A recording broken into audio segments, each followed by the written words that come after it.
I define spirituality in 3 stages: awareness, appreciation, and action.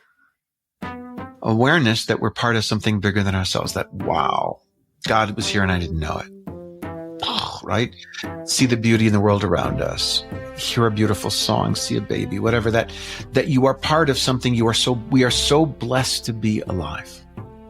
That's awareness. That's stage 1. Stage 2 is you have to give thanks.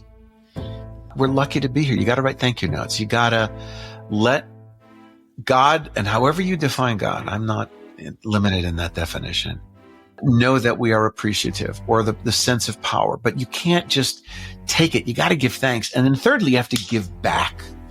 That was Rabbi Joe Black discussing the song Endless, which Liz Hanlon and I wrote after being inspired by Psalm 42. I'm Shep Rosenman. This is The Rest is Commentary, where we discuss what songs inspired by the Psalms or Tehillim inspire in my guests. Joe is not only an amazing rabbi, author, educator, but he's a fabulous singer, guitar player, and songwriter too. Joe is retiring from his position as senior rabbi at Temple Emanuel in Denver, Colorado in July 2025. You can find out more about him by checking out his website, Rabbi Joe Black, that's Joe. Everything else is spelled as you'd expect, including finding his albums Wire and Wood and Praying with Our Feet.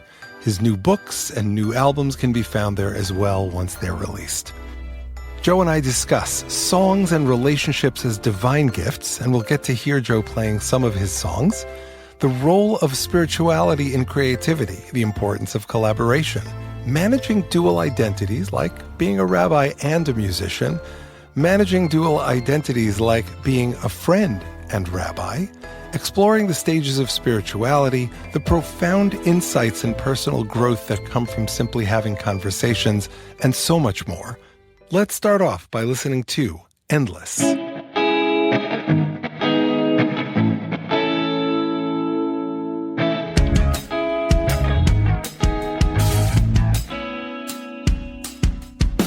My heart emerges from the trees and walks down to the water's edge.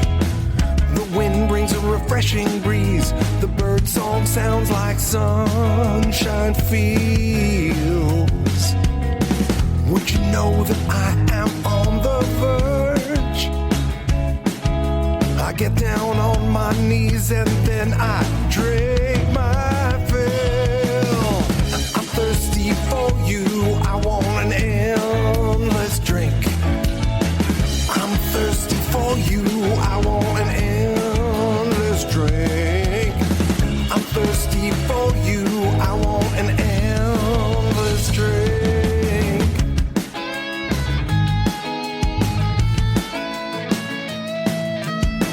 My heart emerges on its knees, I wait for you at midnight, love. The sunshine doesn't speak to me, the birds are silent in the trees. I'm searching in the sky above for stars to quench this greeting need, and then I'll drink my fill. I'm thirsty for you, I want an endless drink. I'm thirsty for you, I want an endless drink. I'm thirsty for you, I want an endless, endless, endless drink. I dig my antlers deep into the ground again. I cry and cry and raise the water to the realm. My tears will be my bread each day and every night, until at last I see you in the morning light.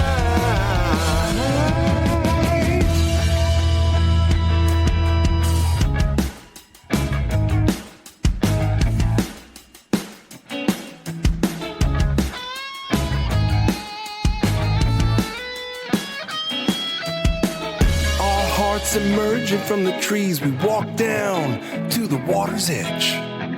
The wind brings a refreshing breeze. The bird song sounds like sunshine feels. rules. Could you believe we would ever merge? We get down on our knees and then we drink our fill. I'm thirsty for you, I want an endless drink. I'm thirsty for you, I want an endless drink. I'm thirsty for you, I want an endless, endless, endless, endless, endless, endless drink.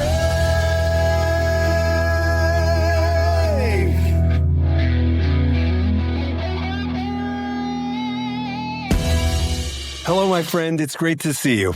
It's great to be here. It's really wonderful. Thanks. We have overlaps in a variety of spaces, which include Torah study and include music. So I'm just going to dive right in with the big question because that's what this podcast is all about.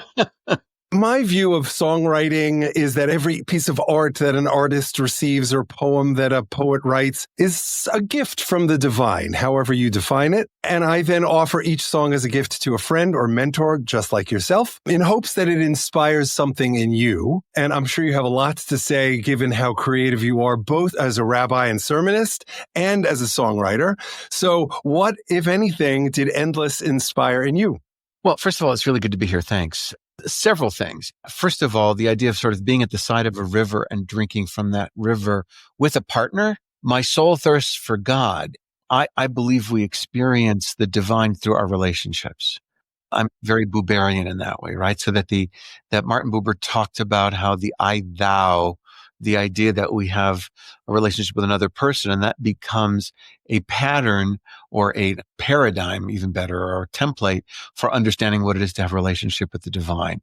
So that when we say, my soul thirsts for you, that's a very evocative, erotic almost statement, but it also is a way of saying that, we crave being together just as we crave God's presence. So the image of sort of drinking from a river, I'm thirsty for you, I want an endless drink. I'm thirsty for you, I want an endless drink. Is that meant to another person or is that meant to God? Then I had another image when I was looking at the lyrics and listening to the song, that of how King David was deciding who were going to be the fighters in his army. And they went to a body of water, and those which lapped up the water with their tongues he didn't take, but those who sat up and looked to see if the enemies were there and drank like this. So the idea of how you drink water is sort of a reflection of who you are. Do you do it with, just diving your head and getting all wet, or do you do it being aware of your surround? That's sort of the image that came to me. I'm not sure which is better in terms of relationships. Sometimes you want to dive in. Sometimes you want to make sure. Yeah, I think Elu ve'elu divrei Elohim chayim, like this, there's a time and a place for everything, but you want to know when to drink looking up, and Right. You want to know when to completely dive in and not have any other distractions. When you wrote this, my question, is it about a relationship with another person that you were thinking of? Is it about God? I mean, I'm curious from your perspective, because, relationships go through stages, right? It's been a long time since I've had a new relationship. I've been married now for a long time, happily. But with that, the beginning, you sort of feel like you just want to swim and be, thirst for that person. And then after a while, you sort of drink like this. I don't know. Right. Well, I mean, for me, look, we both participate in this thing called fearless songwriting. Right. And so the evolution of this song started with Timmy's prompt, assuming Timmy led that one. You did. Which was Down the Aisle. It had this art in it. It's like a winter wonderland. And right at the top of it, and right in the middle, there are a few deers, hearts, take your pick. As you may remember, most of my fearless songs these days are co-written with Liz Hanlon, and we have a process. Every one of these is different. This one started with me noodling ideas. As the deer pants seeking brooks of water, my soul pants for you, my love. And I can tell you already from that language that I'd already looked up Psalm 42, because in the midst of this project, I have these bell rings that say, this one reminds me of. So I pulled it out and I kind of morphed it. Also did some research about it that made its way into the Sfaria source sheet. as kind of like my first 10 to 20 minutes of immersing myself in this. That was then followed by a stream of consciousness. Yeah. Which starts off a heart pants loudly, darts between the trees, taking in the bird song, stopping for some sunshine to munch on chunks of grass, on the hunt for water. And then I move into, again, I think pulling directly from the Psalm, my heart beats loudly, I seek you, my love, wait for you at midnight. I then kind of send it to my better writing half, which is Liz Hanlon. And she then came up with a heart emerges from the tree, a heart, H-A-R-T, emerges from the trees and walks down to the water's edge. Heart. Right. See. Got it. Okay. And she describes what she sent to me as 2 verses and 2, quote, other parts. Can we do something with this? Okay. We then had a conversation, and that led to a lot of moving around, and the ultimate, my heart, as in what beats within me, emerges from the trees. Part of that was Liz saying, a heart is a male deer, and your subject sounds feminine, so let's make it a deer. Ah, nice. Beautiful. I love that. Okay, so that makes total sense now. I got it. So heart and heart. But then you get to the bridge.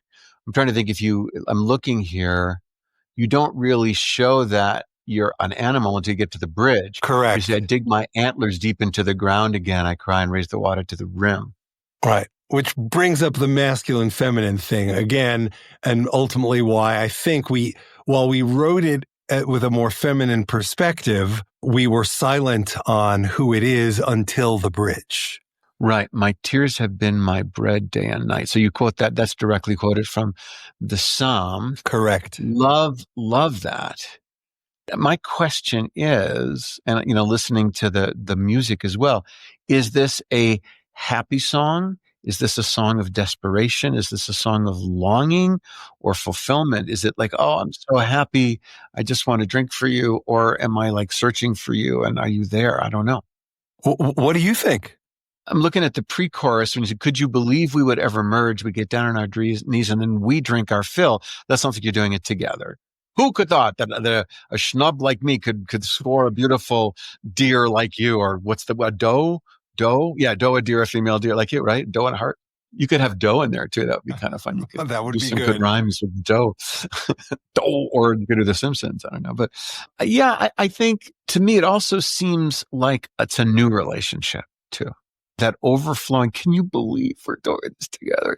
My heart, Was this written for anyone in particular, or was it?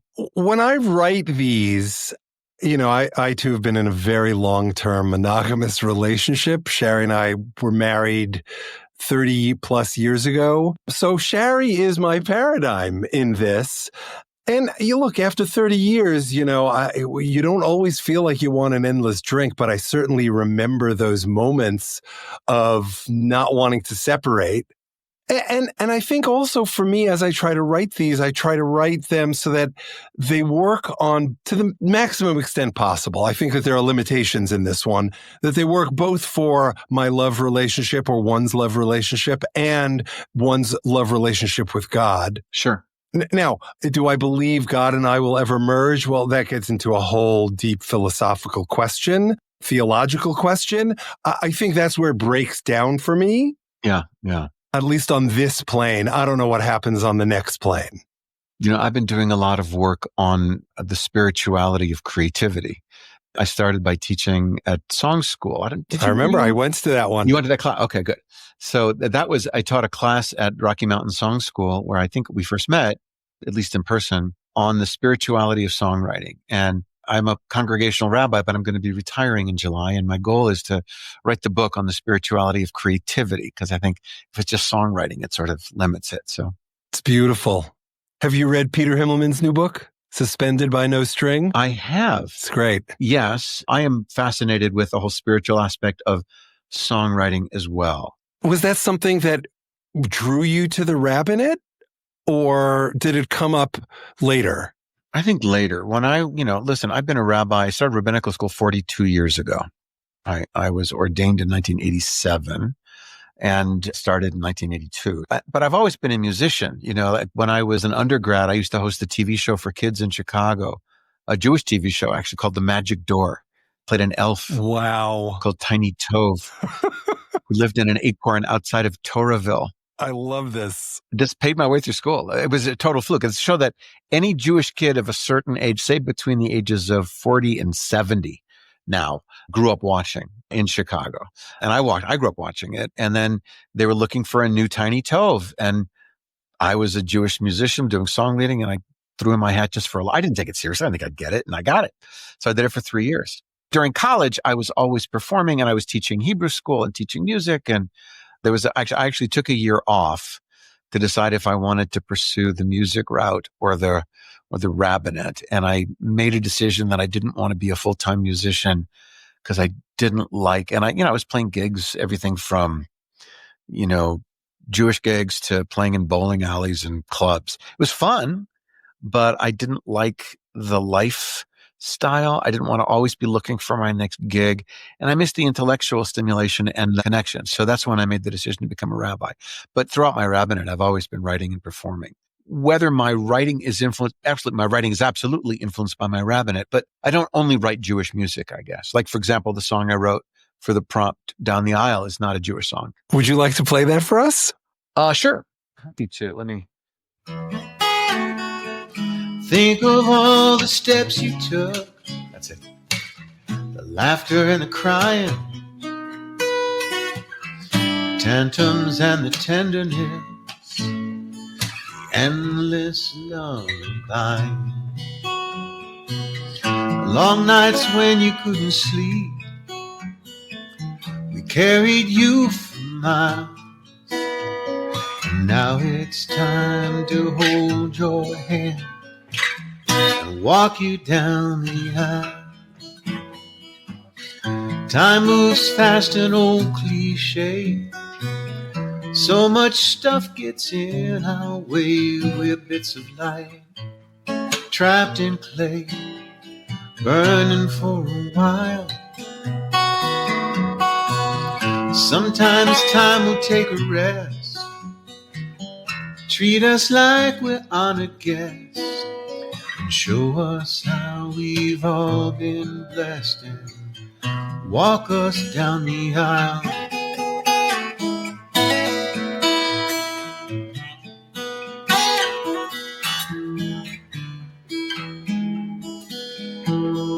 As a toddler, you would only wear clothing that was pink. You told us in your loudest voice, other colors stink. Black is more your palette now, that New York sense of style, except for your new wedding dress, as I walk you down the aisle. Time moves fast, an old cliche. So much stuff gets in our way. We're bits of light trapped in clay, burning for a while. Sometimes time will take a rest. She'll treat us like we're honored guests, and show us how we've all been blessed, walk us down the aisle.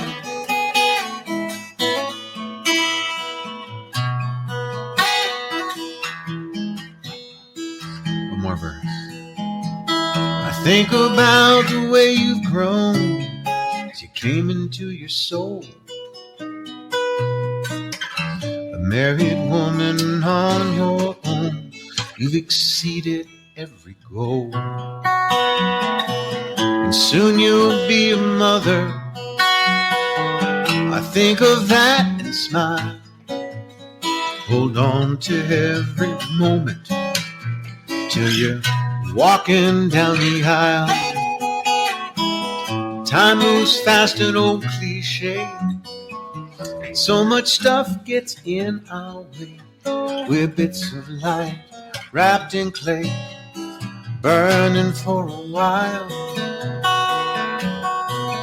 Sometimes time will take a rest, treat us like we're honored guests, and Show us how we've all been blessed and walk us down the aisle. Show us how we've all been blessed and walk us down the aisle.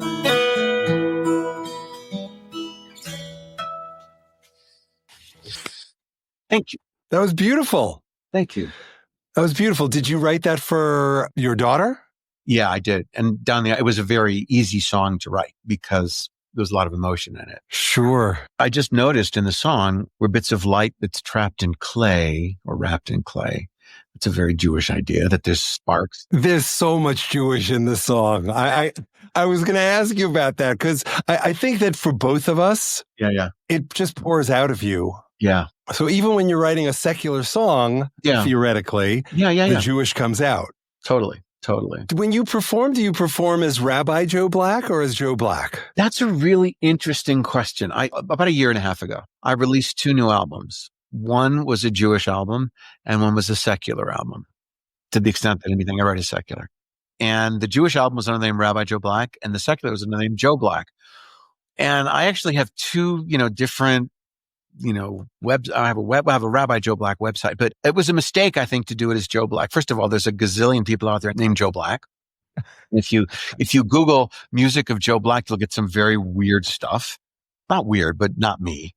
There's a rapper, there's a hard rocker, there's like all kinds of interesting stuff out there. So I think when I perform now, it's always as Rabbi Joe Black, but I will be, retiring from the congregational rabbinate and hopefully doing some touring. And I think I'm going to stick with the name Rabbi Joe Black. And if, that's who I am. I think so too. Yeah. And I think Rabbi Joe Black contains within it Joe Black. So, yeah. Not everything needs to be frontally Torah. Yeah. I mean, I some of the songs I write have literally, I have a country tune that's, well, it might have been the food we ate or the fact that we stayed up way too late. Or maybe because we laughed more than we should. I don't know and I don't care, but good gosh almighty, baby, I declare since the night I met you, my guitar ain't never sounded so good. That's not a Jewish song. Right? So, I love playing rock and roll, but it'll be interesting to see what people's reaction, especially those who don't know me, if they come, oh, a rabbi's coming. He's going to, I don't only sing songs that are in Hebrew or overtly Jewish themes. Yes. Well, if you don't mind, I'd love to delve into this arena. Sure. I was studying to be a rabbi. I left the Parsha. I wasn't religious, and I left any thoughts of rabbiing behind. Yet, here I am all these years later where my friends call me the rabbi. Do you get to turn it on and off?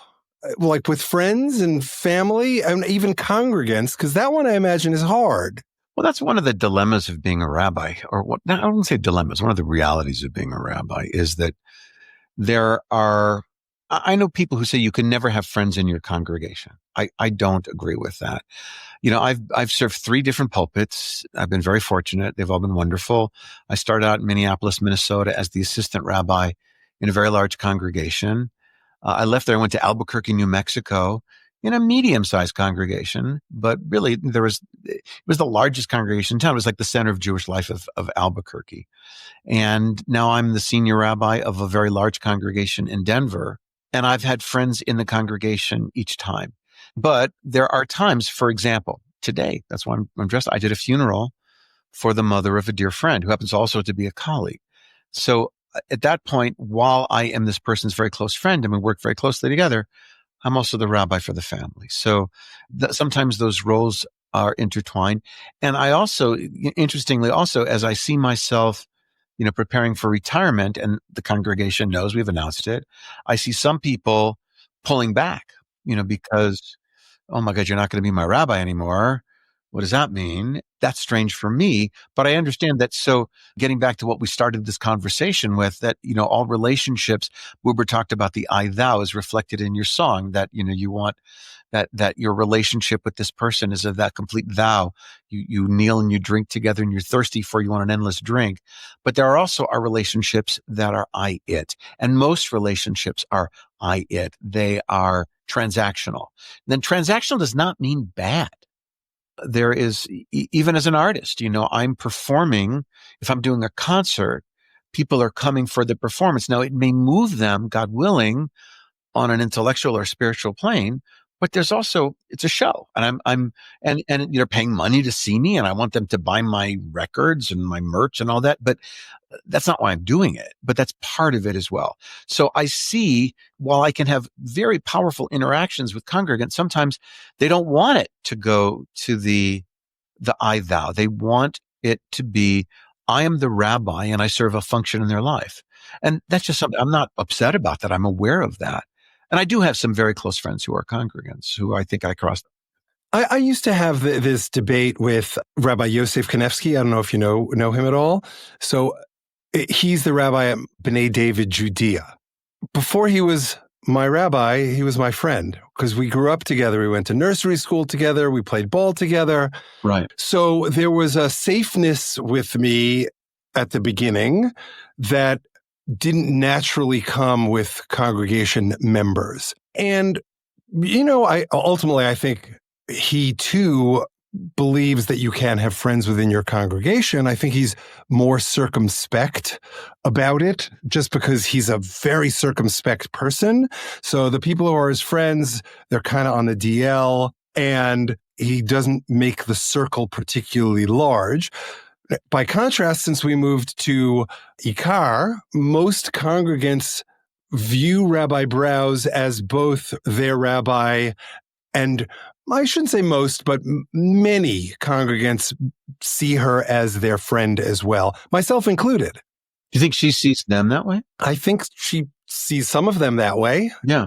But I think that there's a struggle there because, and I think you encapsulated it well, I think just like rabbiing and sermoning is a version of performing. And so when people are coming to shul, there's the I it, but in order for the I it to really work and move, it has to transcend and transform into an I thou. Right. And Buber himself talked about how no relationship, even, a relationship with your spouse, is constantly I thou. You can't. Because, I got to watch my wife, I love my wife dearly and we connect and I love her. We've been married for 35 years, 36 years, but I got to wash the dishes. And if I don't put down the toilet seat, she's mad at me. That type of, that's part of it too, so it's a little bit of both. I want to connect these dots. There's a chapter, the Mishnah in Pirkei Avos, that describes the different types of wisdom, the ethics of our ancestors. And, one of them is you're a bor sud, you're a lime-covered cistern, you retain every drop. And there are many others, but the two I remember are the bor sud and the ma'ayan hamitgaber, the ever-flowing fountain. And there's also the sieve, right, that it flows through and doesn't stay. Yeah. Depending on how tired I am. I try not to remember that one. Yeah. I try to go between the positive poles. But I think that there are different kinds of rabbis and different kinds of songwriters. Some are the people who take from the cistern and give out the knowledge, the ancient wisdom, and just rework the themes of prior songwriters and forms of prior songwriters. And by the way, that's gorgeous and beautiful on its own. Then there are others who are seeking to create something new all the time. And that's how we come up with the notion of chidushim, new Torah thoughts. For me, what I take from what you're saying is that you need both. You need both the cistern, the knowledge and the craft, as you put it, but you also need to kind of renew it, even if it's not new, because ein chadash tachat hashemesh. Right. Nothing new under the sun. To me, what makes a great song is it impacts you on an emotional level. I'm more of a lyricist than a creator of melody, although I think I've created some nice melodies over the years. But I'm going to push back on you on that one. You've got both sets of skills. Well, thank you. I really believe that if a song is good, if I write a great song, I cry. that's sort of, I know it's good, or the hairs on the back of my neck stand up, or I hear a song like "Listen to Christmas in the Trenches." It's not a Jewish song in any way, shape, or form. That song, if you're not familiar with it, it tells the story of a Christmas Eve armistice during World War I, where the British and the German soldiers played a soccer game, and they crossed the lines, and they shared pictures of their family, and then they went back to war the next day. Ugh. And it is a chillingly beautiful song. Yeah. Wow. Yeah, you got to listen to it. You really do. The question is it the craft? For example, writing sermons. Today I gave a eulogy of the mother of a dear friend just a couple hours ago. I'm very good at that. And I've become very good at it because I've been doing it for 42 years. And I know what I'm doing. I know what needs to be in there. I know what's excessive. I can edit it on the fly. I have a whole series of texts that I can weave into it. I know how to touch people on a certain level by, making sure that they hear me and making sure that I heard them. So that's a craft that I have that I'm good at, and I know it. And I'm getting there with songwriting, but I feel like I'm just a newbie, which I'm excited about too. I've written lots of songs over the years, but I really think that now I'm just starting to become a decent songwriter. Mm-hmm. So there's a difference between writing songs and being a songwriter. Yeah, I think so. I see that. Do you turn to Jewish texts for inspiration? All the time. Yeah. In your songwriting? Yes. In your life? Yes. Both? Well, yes. I mean, listen, I've recorded, I think 8 CDs, 8 albums now, right? And all but one have been exclusively Jewish. But even the even the quote unquote secular ones have Jewish themes. Can I play another tune real quick? Sure, please. Sorry. This was the title of an album I came out with. God, it was a long time ago. About 25 years ago. And I had just moved to Albuquerque, New Mexico from Minneapolis. I'll just play it for you. A little bit. In the pueblos of northern New Mexico, the artists show their wares. Sitting on their blankets with their baskets and their bowls on display in the pure desert air. Look very closely, you will see a tiny flaw in their perfect symmetry. Nothing that we do is ever finished. We are all diminished by our own mortality.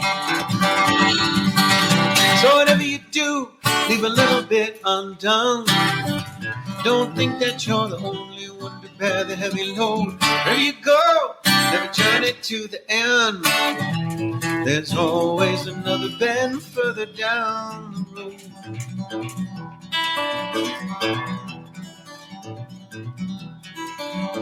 And in Machane Yehuda in Jerusalem, every vendor's stall. Look very closely, you can see it there up high on the eastern wall. Painter left a spot of bare plaster, as if to say, I am not the master, I cannot complete this task until my feet lie firm on holy ground. So whatever you do, leave a little bit undone. Okay, it stops there. And that actually is a... Oh, wow. Right? And so then the bridge, the bridge goes... So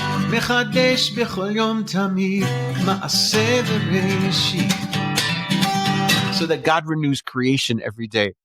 And there was the synergy between, or the connection between Native American, the idea that nothing's ever finished. And there's like a blanket where there's one line of the blanket, one thread is not complete, or one, circle of the bowl is not quite touching because only God can create something, which is very Jewish. By the way, it's also very Amish. It's also Muslim. If you look at Amish quilts, one quilt is often sideways because it can't be perfect, only God. So that's a song. That's a good example of how I try to weave Judaism into others. Sure. Are you a Campbell fan, Joseph Campbell? I know his stuff, the myth. Yeah. Not a lot. Yeah. Because he one of his most powerful arguments to me, and I think it deeply impacted me in my religious and creative journeys, is the idea that all this stuff is in all religions and all peoples and all cultures. And we just have different ways of saying it. And that's, to me, simultaneously inspiring and depressing. Inspiring because it means that there's hope for peace worldwide, and depressing because, well, it's been however many years, billions, thousands, doesn't really matter. And here we are, still in the midst of conflict again. So a song like yours, which both reminds us that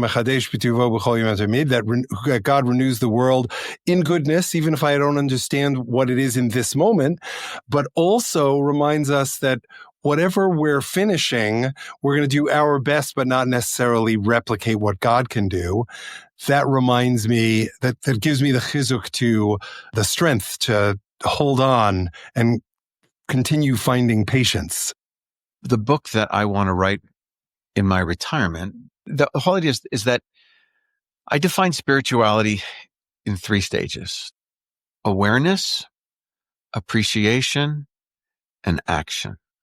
Awareness that we're part of something bigger than ourselves, that, wow, God was here and I didn't know it. Right? See the beauty in the world around us. Hear a beautiful song, see a baby, whatever, that you are part of something. We are so blessed to be alive. That's awareness. That's stage 1. Stage 2 is you have to give thanks. We're lucky to be here. You got to write thank you notes. You got to let God, and however you define God, I'm not limited in that definition, know that we are appreciative, or the sense of power, but you can't just take it. You got to give thanks. And then thirdly, you have to give back. And you give back in many ways. And as creatives, and I think I agree with Rick Rubin that everyone is a creative. Everyone is a creator. That's how we give back. And if we give back with an awareness that this is a gift that's been given to us, and how we work on giving back and how we work on that process is part of it. So that's part 1. And the other one is, I also believe that those liminal moments in our lives, that in-betweenness, are the moments when we are uncomfortable sometimes. Right now, I am about to enter into a brand new phase of life. It scares the shit out of me. Sure. But I'm really excited about it. I'm not where I was, and I'm not where I'm going to be. I'm just here. I'm in between, right? That is where creativity comes from. And we find that in almost every tradition, right? 40 years of wandering in the wilderness. Jesus going off into being tempted. Also in the wilderness. Right, exactly. And that idea of, why was the Torah given in the wilderness? Because it's that in-betweenness. We need to find those liminal moments in our lives, whether we experience them directly because of life events, or we find a ritual practice that puts us in that place. That's what meditation is about. That is what study can be and should be about, what chavruta can and should be about. So that's another form of where creativity comes from. The opposite of spirituality is idolatry. Because idolatry says, I don't need anything else. It all comes from within me. Idolatry says, I can build this with my own hands, and it's mine. It's my creation. Nothing is mine. Everything I create comes from someplace else. And when you are aware of that and appreciative of that, you have no choice but to give back. That's the thesis of my book. It's beautiful. I can't wait to read it. Me neither. I can't wait to write it. I foresee, by the way, that you're going to do much more than write a book and come out with more albums. The next chapter of Rabbi Joe Black, I foresee lots of possibilities. I'm excited about it. As you should be. Me too. Can you say a bit more about meditation and study? Specifically, first of all, do you meditate? I know you study. No, I have meditated. I don't have the patience right now. That's something I hope to be able to do more of. I don't have to make it a regular practice. But I could say that I can sit down, pick up my guitar, or sit at a piano, and 2 hours later just realize, my God, where was I? So I'll lose myself in that. So I don't have a formal process. I guess I'm going to give you a Rosenzweigian answer. When somebody asked him, do you keep kosher? And he said, not yet. So do I meditate? Not yet. I want to reframe your answer because I think you do. You just don't formally, and that's okay too. Like everyone has their way. Some people do the candle meditation. Some people listen to Sam Harris, whatever. You have to find what works for you. And I would say that while I've never seen you write a sermon, I bet there's a meditative aspect to that. Could be. I learned this from a friend of mine in law school. Everybody tests differently. My approach was I would read the first question, then I'd read the second question, however many questions there were. These are for the essay exams. I would read them, then I'd go back and I'd read the first one, and then I would just stare at the ceiling for 20 minutes, and every once in a while I'd get up and I'd jot notes. My friends used to come to me afterwards and say, "You're making me nervous." I would agree with that. If I was taking a test and was walking around and doing that, I would too. For me, I need that meditation. It's not thinking. On the contrary, I was looking for my brain to explode with thought and make the connections that often come up in songwriting, how you get from, a heart drinking to finding your love and so on and so forth, which is why I often start with streams of consciousness in response to a prompt. Sometimes it's the Tehillim, sometimes it's the Tehillim and Timmy or other things. I've had an explosion of creativity in response to the death of a dear friend in May. I've written God knows how many songs, or started to write, and I've finished at least 10. It's all my way of processing the loss of this friend who I fully expected to retire with. This is Ivan Wolkind. This has been fabulous. Is there anything else you want to cover? We've come from heart emerging from the trees and drinking from the water to have come a long way, which is great. Well, that's how the process works. Yeah, agreed. Well, thank you so much for doing this. It was a really beautiful conversation. Can't wait to see what comes up for you. And my bracha to you, if I may, is that you remain the Ma'ayan HaMitkaber, who retains everything, and also remain the Ma'ayan HaMitkaber, the one who creates new things in song, in books, in podcasts, in non-formal rabbi sermons, but also the Bor Sud that has the wealth of knowledge and warmth and spiritual experience that you have. Well, thank you, Shep. It's an honor. Appreciate it. Thanks so much for listening. Special thanks to Rabbi Joe Black for joining me, to Liz Hanlon for co-writing Endless with me, to David Coyle and E. Rose for their help in producing this episode, and to Jessica Chana Sweedler for her help on social media. You can find Endless and all of the other songs in this song cycle on most platforms that stream or download music, including Spotify and Apple. The next episode of The Rest is Commentary is a special release in the wake of the anti-Semitic attack in Boulder, Colorado on June 1st, 2025. My guest will be Rabbanit Alyssa Thomas Newborn. The episode is dedicated to the demonstrators who walked down Pearl Street and wherever else in the world people are expressing support for Israel, Jew and non-Jew alike. And to anyone, frankly, who speaks up as an ally of the Jewish community and Israel in this time of crisis. Alyssa and I will be discussing The Golden Rule, a song I posted privately after Shari and I and about 15 other members of the Oxnard Jewish community participated in a meeting organized by the Oxnard City Council in January 2024, in which alleged Palestinian supporters bust in from other communities, sought to silence the Oxnard Jewish minority. It was the first time in years I'd confronted anti-Semitism directly. Alyssa and I discuss the role of music in exploring social issues, the exhaustion felt by the Jewish community and other communities in times of crisis, the complexities of hate and understanding, the impact of trauma on communication, the importance of understanding each other's suffering, October 7th, and anti-Semitism, the need for constructive dialogue, especially in difficult times, parenting amidst trauma and the hope that arises from creating life and goodness in the face of adversity. All inspired by Alyssa's thoughts after listening to The Golden Rule, inspired by Psalm 109 as well. Please join us.